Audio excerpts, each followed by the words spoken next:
Bonsoir à tous, bienvenue sur D8. Je suis ravie d'être avec vous pour cette nouvelle émission ensemble sur le canapé de Voyage au bout de la nuit. Et ce soir, je reprends la lecture d'un roman. Je ne suis pas sûre que vous le connaissiez. Il s'agit de Germinie Lacerteux des frères Goncourt. Alors justement, avant de reprendre la lecture, eh bien, quelques mots sur ces frères du 19e siècle, Jules et Edmond, qui ont donc écrit une partie de leur œuvre ensemble. Ils font partie des romans du naturalisme et c'est eux, enfin surtout Edmond, qui est à l'origine de l'Académie Goncourt et qui décerne chaque année, vous le savez, le prix Goncourt à des romanciers encore aujourd'hui. Alors Germinie Lacerteux, eh bien, c'est l'histoire d'une femme qui subit une descente mortelle dans l'alcoolisme. Et cette femme, eh bien, elle serait inspirée de leur servante Rose Malingre, qui a travaillé pour eux pendant de nombreuses années, je le rappelle, au 19e siècle. Nous venons de lire ensemble eh bien, le chapitre 1. Nous sommes dans une période de terreur en France, où la France a faim, a froid, et on est prête à tout pour piller, pour avoir de la nourriture. Là, il s'agit d'une boulangerie. Je reprends la lecture donc au tout début du chapitre 2. Et vous le savez, vous pouvez réagir pendant toute l'émission avec le hashtag VBN.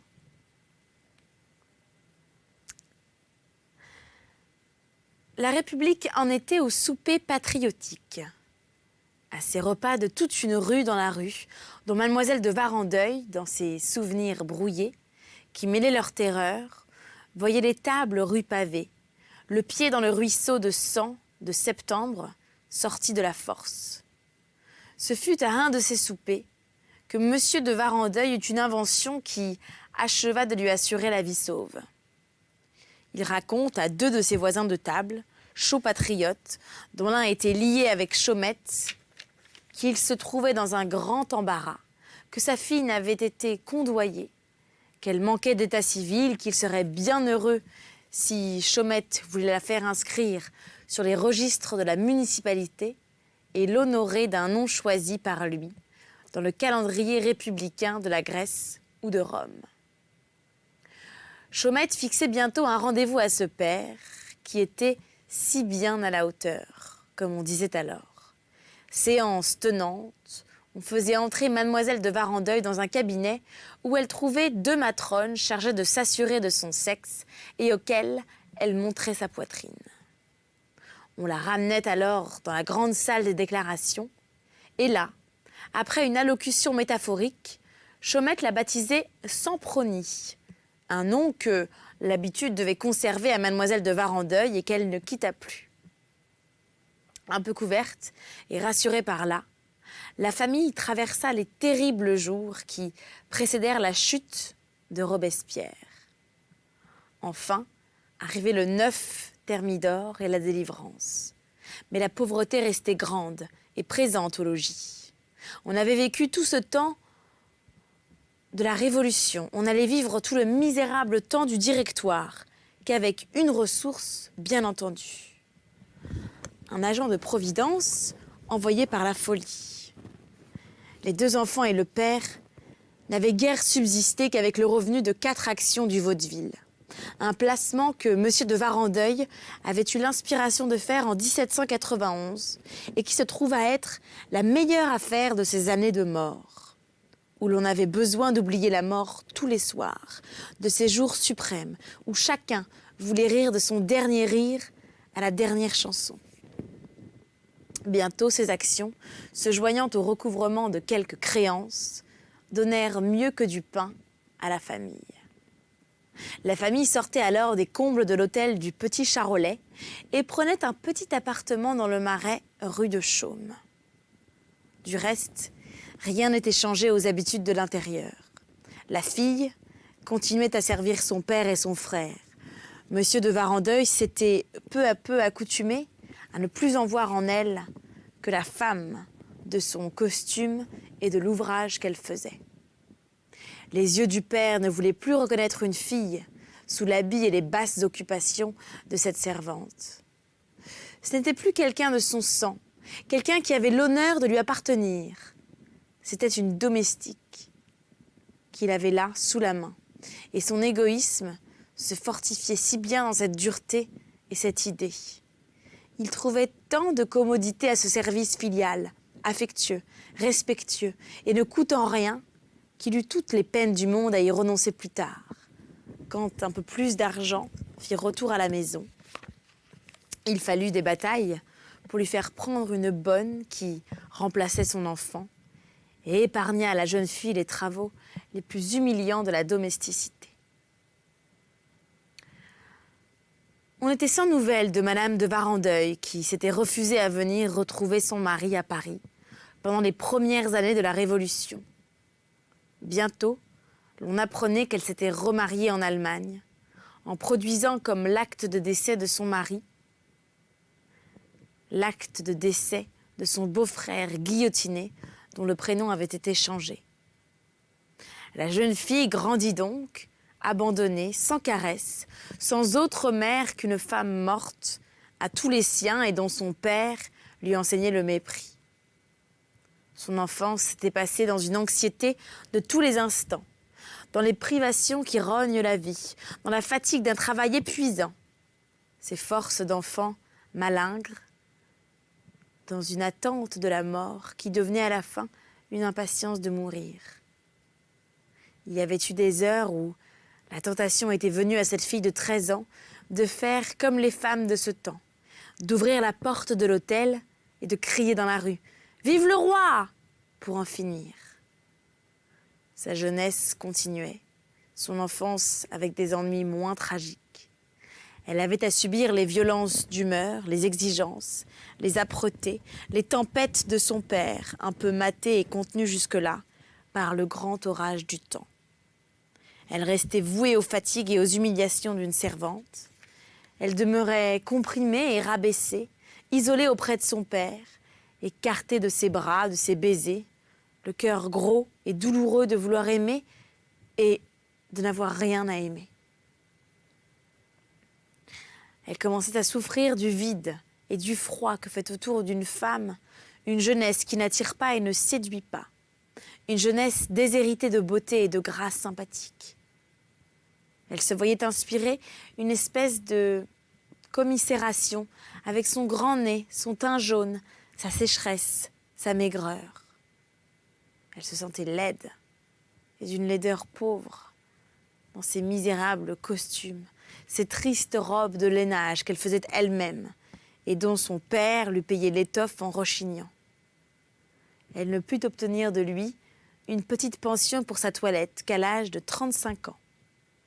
Que de tristesse, que d'amertume, que de solitude pour elle dans cette vie avec ce vieillard morose, aigri d'amabilité, toujours grondant et bougonnant au logis, n'ayant de gentillesse que pour le monde, et qu'il a laissé tous les soirs pour aller dans les maisons rouvertes sous le Directoire et au commencement de l'Empire. À peine s'il la sortait de loin en loin, et quand il la sortait, c'était toujours pour la mener à cet éternel vaudeville où il avait des loges. Encore sa fille avait-elle une terreur de ses sorties. Elle tremblait tout le temps qu'elle était avec lui. Elle avait peur de son caractère si violent, du ton que ses colères avaient gardé de l'Ancien Régime, de sa facilité à lever sa canne sur l'insolence de la canaille. Presque chaque fois, c'était des scènes avec le contrôleur, des prises de langue avec des gens du parterre, des menaces de coups de poing qu'elle arrêtait en faisant tomber dessous la grille de la loge. Cela continuait dans la rue, jusque dans le fiacre, avec le cocher qui ne voulait pas rouler pour le prix de Monsieur de Varandeuil. Le laissait attendre 1 heure, 2 heures sans marcher, parfois d'impatience, et le laisser dans sa voiture avec sa fille qui le suppliait vainement de céder et de payer. Jugeant que ses plaisirs devaient suffire à Semproni, jaloux d'ailleurs de la voir tout à lui et toujours sous la main, Monsieur de Varandeuil ne la laissait se lier avec personne. Il ne l'emmenait pas dans le monde. Il ne la menait chez leurs parents revenus de l'émigration qu'aux jours de réception officielle et d'assemblée de famille. Il la tenait liée à la maison. Ce fut seulement à 40 ans qu'il la jugea assez grande personne pour lui donner la permission de sortir seule. Ainsi, nulle amitié, nulle relation pour soutenir la jeune fille. Elle n'avait plus même à côté d'elle son jeune frère parti pour les États-Unis et engagé au service de la marine américaine. Le mariage lui était défendu par son père, qui n'admettait pas qu'elle eût seulement l'idée de se marier, de l'abandonner. Tous les partis qui auraient pu se présenter, il les combattait et il les repoussait d'avance, de façon à ne pas même laisser à sa fille le courage de lui parler, si jamais une occasion s'offrait à elle. Cependant, nos victoires étaient en train de déménager l'Italie. Les chefs-d'œuvre de Rome, de Florence, de Venise se pressaient à Paris. L'art italien effaçait tout. Les collectionneurs ne s'honoraient plus que de tableaux de l'école italienne. L'occasion d'une fortune apparut là, dans ce mouvement de goût, à monsieur de Varandeuil. Lui aussi avait été pris de ce dilettantisme artistique qui fut une des délicates passions de la noblesse avant la Révolution. Il avait vécu dans la société des artistes, des curieux. Il aimait les tableaux. Il songea à rassembler une galerie d'Italiens et à la vendre. Paris était encore plein des ventes et des dispersions d'objets d'art faites par la terreur. Monsieur de Varandeuil se mit à battre le pavé. C'était alors le marché des grandes toiles. Et à chaque pas, il trouva. Chaque jour, il acheta. Bientôt, le petit appartement s'encombra à ne pas laisser la place aux meubles. De vieux tableaux noirs, si grands pour la plupart qu'ils ne pouvaient tenir au mur avec leurs cadres. Tout cela était baptisé Raphaël, Vinci, André del Sarte. Ce n'étaient que chefs-d'œuvre devant lesquels le père tenait souvent sa fille pendant des heures, lui imposait ses admirations, la lassait de ses extases. Il montait d'épithète en épithète, se grisait, délirait, finissait par croire qu'il était en marché avec un acheteur idéal, débattait le prix du chef-d'œuvre, criait « 100 000 livres, mon Rosso !»« Oui, monsieur, 100 000 livres !» Sa fille, effrayée de tout l'argent que ces grandes vilaines choses, où étaient de grands affreux hommes tout nus, prenait au ménage, essayait des représentations, voulait arrêter cette ruine.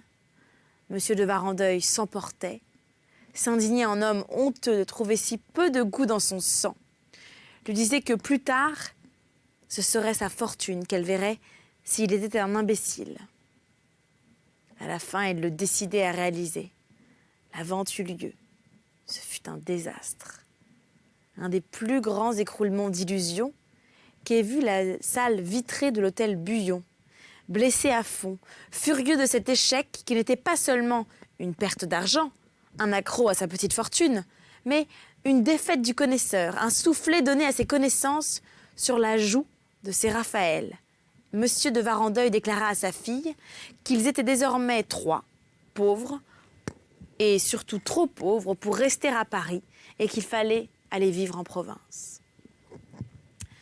Élevé et bercé par un siècle qui formait peu les femmes à l'amour de la campagne, Monsieur de Varandeuil essaya vainement de combattre la résolution de son père.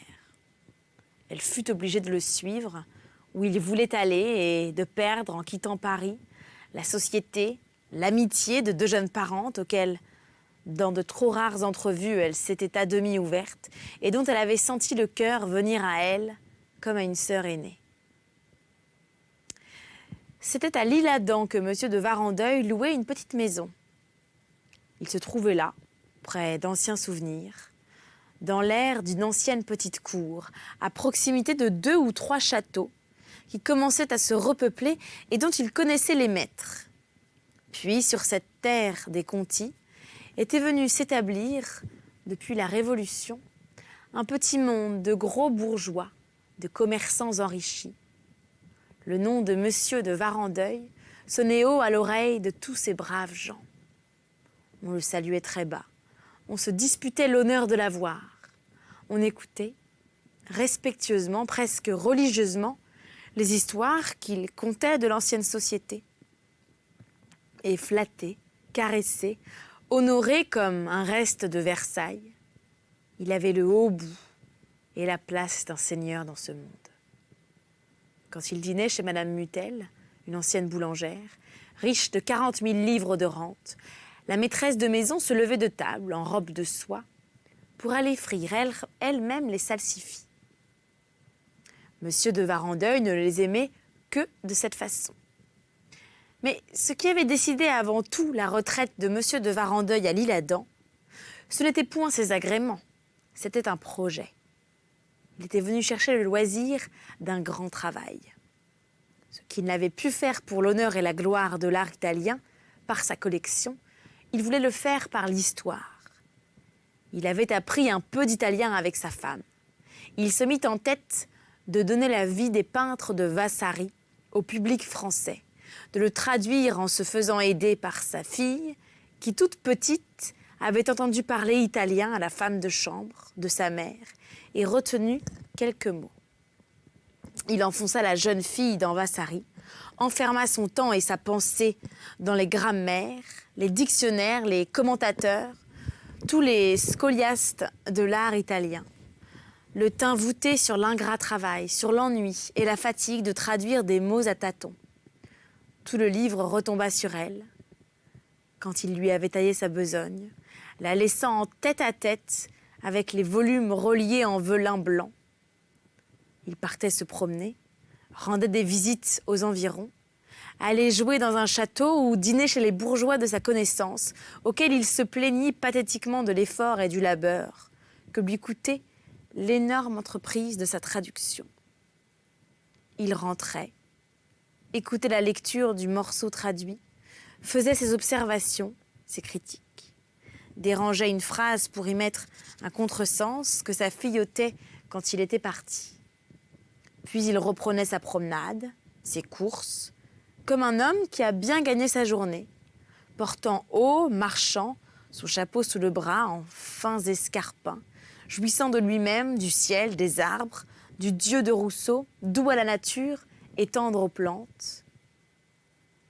De temps en temps, des impatiences d'enfants et de vieillards le prenaient. Il voulait tant de pages pour le lendemain et il forçait sa fille à veiller une partie de la nuit. 2 ou 3 ans se passèrent dans ce travail où ils finirent par s'abîmer les yeux de Sempronnie. Elle vivait, ensevelie dans le Vasari de son père, puis seule que jamais, éloignée par une native répugnance hautaine des bourgeoisies de l'Isle-Adam et de leur façon à la Madame Angot, trop misérablement vêtue pour aller dans les châteaux. Point de plaisir, point d'amusement pour elle qui ne fut traversée et tourmentée par les singularités et les taquineries de son père. Il arrachait des fleurs qu'elle plantait en cachette dans le jardinet. Il n'y voulait que des légumes et les cultivait lui-même en débitant de grandes théories utilitaires. Des arguments qui auraient pu servir à la Convention pour convertir les Tuileries en champs de pommes de terre. Tout ce qu'elle avait de bon, c'était de loin en loin une semaine pendant laquelle son père lui accordait la permission de recevoir une de ses 2 jeunes amies.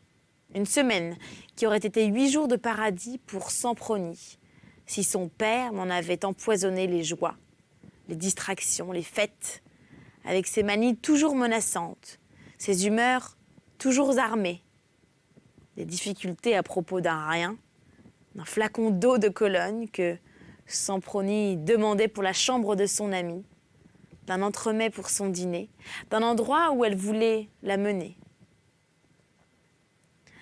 À l'Isle-Adam, Monsieur de Varandeuil avait pris une domestique qui, presque aussitôt, était devenue sa maîtresse.